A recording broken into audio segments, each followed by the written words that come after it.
Sons of Man. Chapter 2. The Begotten Son.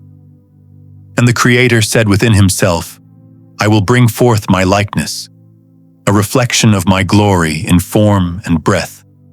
And the light spoke, and the Word became flesh of divine fire. In the beginning, there was only the Creator and his wandering mind, the Holy Spirit. Together they existed in perfect harmony, a unity of thought and presence. Yet within that eternal stillness stirred a divine desire to expand the kingdom of light, to share his dominion beyond the boundaries of the infinite. So the Creator conceived a being, not made by hand, but spoken into existence from his very essence.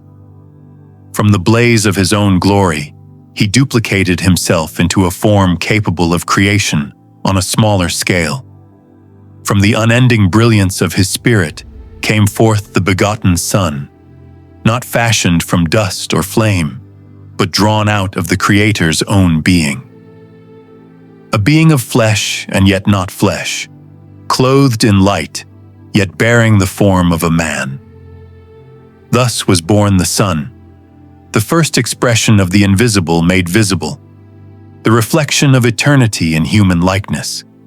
And as it was written by the prophets of all ages, the Son is the image of the invisible God, the firstborn over all creation.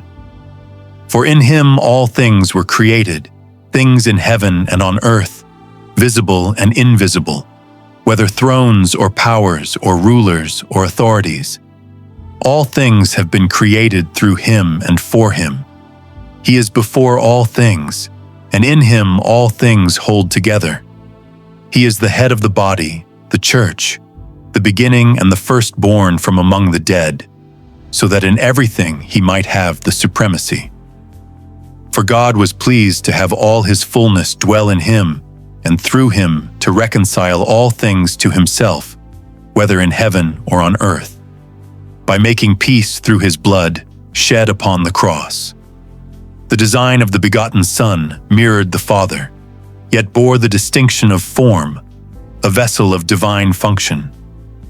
The Father, being pure spirit, is unseen and untouchable, yet the Son, begotten of that same Spirit, is both fully spirit and fully man. His body can traverse both realms, spirit and matter. It can breathe the winds of eternity, and yet speak to the dust of creation. The Son's form is the only body in heaven capable of enduring the full radiance of the Creator's glory. His hands can hold, his voice can command, his heart can feel, every human faculty perfected and magnified through divinity. Thus, the eternal mystery was revealed. The Creator became three in one: the Father, the Son, and the Holy Spirit, the divine mind, word, and breath. For in the beginning was the Word, and the Word was with God, and the Word was God. Through him all things were made. Without him nothing came into being. In him was life, and that life was the light of men.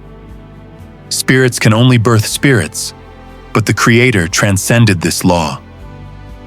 Through the Word, he manifested a physical vessel able to shape reality itself. And through this living vessel, the Son, he could now speak matter into existence. When the Father spoke, the voice of his Son carried the command, and the cosmos obeyed. Every star, mountain, and sea was born from that resonance, the vibration of divine speech echoing through eternity. Thus, by the Son, the invisible became visible, and the eternal took form. The Son could do nothing apart from the Father, for he was the thought of God in motion. He spoke only what the Father willed, and the Spirit confirmed what the Word declared. Together they formed a perfect trinity of creation: mind, voice, and breath, one purpose, one power, one will. Every command from the Father flowed through the Son, and every prayer from creation ascended through the Son back to the Father. The Son became the mediator, the bridge between divine and mortal, heaven and earth. Through him, all things found their order and allegiance. And so creation declared, "One true God, the Father of all, and one true Lord, the Son through whom all things exist." The light of the Creator, that dense and living radiance, is the building material of existence.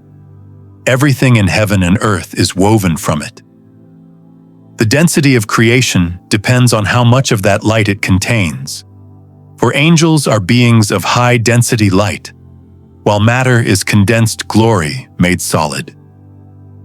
When the Son came into being, the Father established a throne beside his own, radiant with sapphire and flame, and he said, "Sit at my right hand, until all creation knows your name." Thus the Father, the Son, and the Holy Spirit stood as three in perfect unity, and the realm of existence trembled with joy. For now the Word through which all things would be made had taken his seat beside the Creator of light. Thank you for listening. Subscribe for weekly episodes every Friday, 10 p.m. MST.